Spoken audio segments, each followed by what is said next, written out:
yes, I have a treat for you this week. I have the 10 best pop albums from the 2020s so far. In no particular order though, I do want to stress that part. I'm just going to list off to you guys the 10 best albums, in my opinion, in the pop genre, in the wide array of ways you can describe pop music in the 2020s so far. The reason I'm doing a video like this quite early on, because we've only really had 3 and a bit years of music so far, is because of how good it's been for pop music this decade. It's been excellent, whether it's been in the mainstream, the super huge hits, or it's been in the underground, the bubbling underground, where indie artists are putting out fantastic pop albums. It's just been too good. It really has just been too good. And we have a potentially excellent decade ahead of us as well for the rest of the 2020s. So by the end of the decade, this list could look totally different. But I've just been interested to talk about this because I just think it has been so good so far. So I totally get it if you're thinking this is too early to be doing such a thing, but the fact that I can be doing such a thing this early on shows you how good it's been so far. So like I say, no particular order, 10 albums that I think are excellent and can be defined as pop, because pop is quite a wide, vast array of different styles. So, you know, some people do debate what pop actually means sometimes, but when I talk about the actual albums, you'll understand why they are branded as pop, in my opinion, in this video. So yeah, looking forward to talking through these. Before I get any further, please check out my Patreon. Please support me on there. You can donate to me on there and get your own requests for videos like this and other types of videos as well for the future. So if you want to be a part of that, support me on there, join the Discord server as well. You can be involved in these kinds of videos, so that would be amazing to see. So let's get on with it. 10 albums, let's go.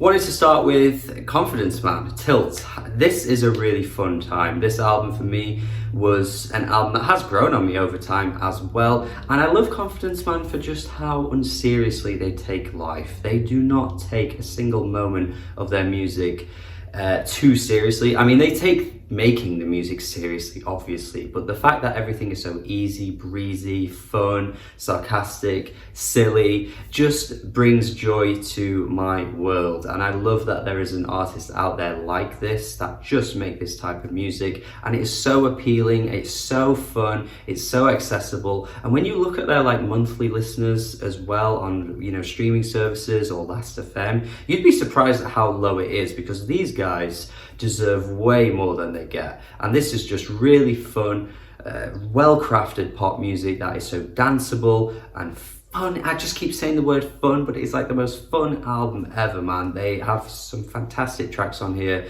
that are so silly, like Angry Girl, but then there are some absolute bangers, like Feels Like a Different Thing. They deserve way more respect than they get. Their first album was excellent as well. This album's really good as well. Yeah, this had to be on this list. What you really talking about? I've been sending 30 pics up and make it to the cloud. Okay, going in a little bit of a different direction next with Tinashe with 333. A really good, sensual sounding R&B pop leaning album here. Tinashe started her career in the more R&B, you know, sphere and made some really great tunes in the mid 2010s. But her career kind of took a little bit of a nosedive in the mainstream for some bizarre reason. I don't really know how. I mean, when you listen to her music and listen to a lot of artists that are popular or in the mainstream, you can't really understand how she hasn't kept her place there. I don't know what the hell the industry did to her to make her deserve this, but when she makes music this good, it is baffling. And when she's like as attractive as she is as well, she is really super attractive. Like, I don't know how there isn't a mainstream place for her, but I've begun to stop questioning how the industry works at this point. There's so many confusing elements to it, and the way artists get shafted and the way they get thrown aside, I just don't get it at all. But this album is superb. The track Bouncing is an absolute banger. The whole album is performed excellently vocally, and this album is just so well produced as well. It has to be on this list, and I think it might be one of the few albums that gets mentioned in this conversation for some bizarre reason. I don't really know how or why, but I have to mention it because it's great.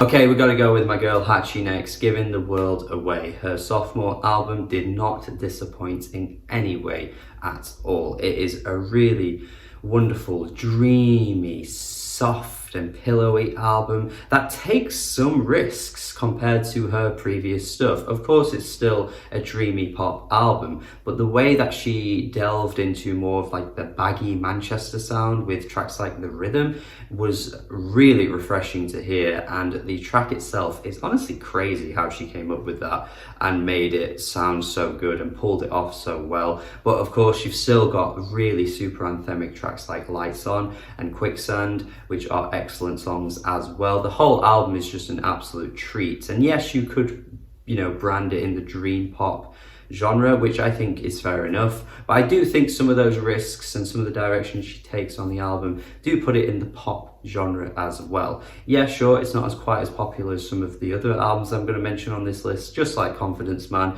but they are still albums that are essential to your 2020s pop collection for sure.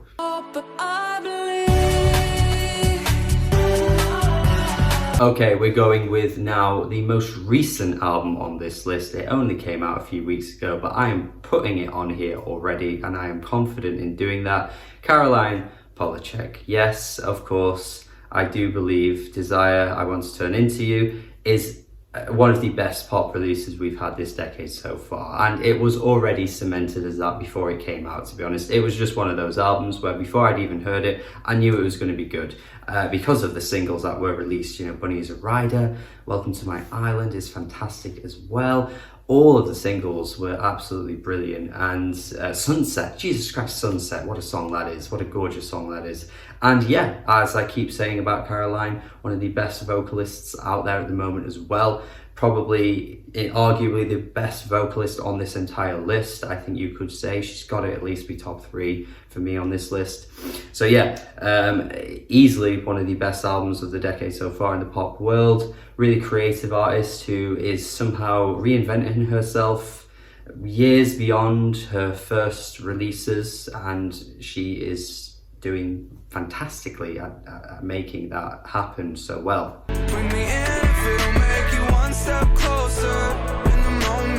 One of the few men to appear on this list, I will make that observation. Aries. Have to mention Aries. This for me is easily up there, one of the best pop releases of the 2020s so far. God damn, do I just stick this album on at any given moment and sing every word. There is something so youthful and so just nostalgic about this album. I think of things that I did when listening to this album, when this album didn't even come out. Like, there's something so bright and youthful about this album that just makes me think of things that, were years ago. And I don't know how this album does that. It just makes me feel like a teenager again. Aries has a way. The lyrics at times aren't always written in the best kind of way, but that adds to the charm. It adds to that kind of naive, youthful nature that this album is going for. It is excellent. Every chorus is an absolute smash hit.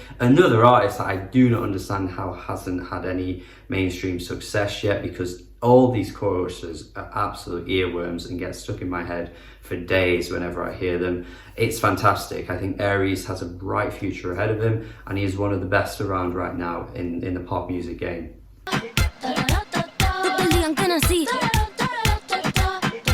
Next we have Rosalia. Of course, Motomami is on this list. Probably one of the more creative and quirky albums on this list because of how many dives and weird detours it takes into weird genre mashups and stuff. But it is a whole lot of fun. It's cartoonish, it's colourful, it's vibrant, and it's great as well. Yeah, sure, there's chicken teriyaki, which I've still never really gotten into, but that Latin flavour that she brings to all of these tracks is absolutely excellent, and she is one of the best around at the moment as well for me in this style of music. I know some Spanish speakers have talked about the lyrics before and said, actually she doesn't really write very good lyrics. So perhaps the Western world is ignorantly consuming her music without really paying attention to that side of it. But the way it sounds, the way it's produced, her vocals are absolutely stunning as well. On the track Hentai, I mean, the song is called Hentai for God's sake, but she is beautiful on that song.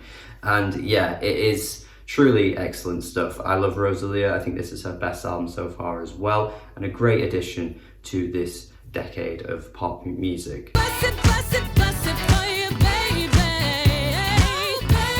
I mean, of course, this was going to be on this list. I think before you even click the video, this was one of the albums you thought of that I would at least be mentioning here. Of course, the Beyoncé Renaissance, one of the best albums of the decade so far, period, in all genres for sure. But in terms of pop music, in terms of dance and house music, this is up there as well. Really groovy and danceable music that Beyoncé has just seamlessly slipped into out of nowhere. She somehow keeps doing it, where she reinvents her sound years after her career has begun, and this might be the best ever so far. I know there's definitely an argument between Lemonade and this, but the fact that it's in the argument and it's like, you know, however many albums into her career is pretty impressive. But goddamn, is it just so fun to listen to, and it's so catchy the whole way through. Again, with the lyrics, I'm not exactly going to go out of my way to praise the lyrics at any point. I don't think the album is trying to be that kind of album anyway, but goddamn, the hip house style that Azealia Banks, you know, really paved the way for has become way more influential than I think anyone wants to ever admit, because of the type of person Azealia Banks is now. Yeah, it's sensational and truly influential, and brought us to this point, Renaissance, which is so good.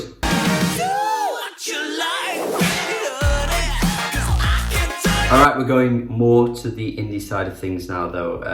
We have Comanavago, one of the best albums of the decade so far. Again, this album came out in 2020, and it still sounds so bloody good. They do, in fact, have a deluxe version of this album now, so if you were wanting to check out that version instead, you can. But Heart Failure is, of course, still available online as well on all streaming services. It is so good. These guys are absolutely fantastic. The production is so forward-thinking and has proven to be that with later releases as well. I think Comanavago again have a bright future in the hyperpop world, among other things as well. I don't think they're just going to ever be one thing, but another amazing vocalist as well, coming from Gabe here, who is just absolutely a huge powerhouse of a singer. And the performances on this album are just so charismatic and are just so enjoyable the whole way through. This is excellent. I don't know how this came from this really small, unknown artist. Like, how do they have this much talent and yet they're not even like that famous? I don't know. Another unsung hero in pop music at the moment. Cannot wait to see where they go in the future, but for now, Heart Failure will keep me going. To make love like whilst the dogs, I was on his side, 55 to making a bra. A huge detour for FKA Twigs going into this album, but again, it's another artist doing something slightly different, and it works so well. This, again, could arguably be her best release to date, and yet she already has an excellent discography behind her. But this mixtape, for me, was super impressive, and again, seamlessly transitioning into something totally different when we've known her as being more artsy, being more elusive and strange in the past, and yet managing to just incorporate all of these kind of like British pop influences that you're hearing in the mainstream at the moment, and just kind of tying it all together and showing everyone how it's done. Like, not to attack a lot of pop music at the moment in the charts, but some of the artists that get popular in the UK do baffle me, I will say. They don't quite have the great charisma that FKA Twigs does, and yet she just came in, blew everyone out of the water, and proved how good she is at making this kind of thing. It's so good.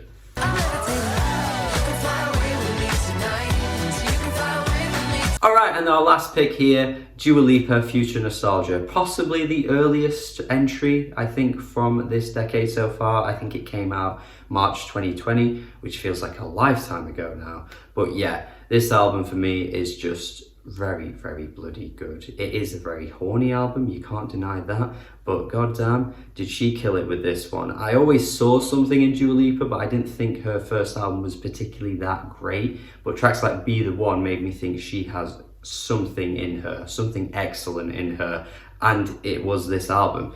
And tracks like Levitating are fantastic. You've got tracks like Cool, Hallucinate, just so really well produced pop tracks with a great vocalist backing these songs. Of course, the title track is great as well. Physical was a huge single. Like, it was one of those albums that was just destined to be successful in the charts. Sadly for her, it came out at the worst time because obviously a lot of these tracks couldn't be played in public areas, which would have made them really, really take off better than they probably did. But yeah, it is a great album, and I think it still holds up, and one of the best pop singers around at the moment for me, Dua Lipa. And that's all 10 of them. Yes, all 10. Let me check. I did that one, did that one, did that one, did that one, 1, 2, 3, 4, 5, 6, 7, 8, 9, 10. 10 albums of the decade so far in the pop music world. These are my picks because of how good it's been so far this decade in the mainstream, in the indie scene, whatever you want to call it, in the wide spectrum of all kinds of things you could label as pop. It has been good. We have been eating good. Pop music is cooking right now, and I wanted to do this video. So yeah, these are my picks. Perhaps in a few years I could remake this list and add some more albums if we continue to get excellent releases, which I'm sure we will.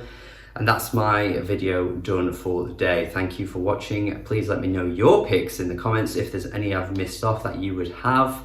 I would love to see what you think. What do you think of my picks as well? Have a good day. Subscribe already if you haven't already. Please check out my Patreon if you haven't already. Have a good day and goodbye.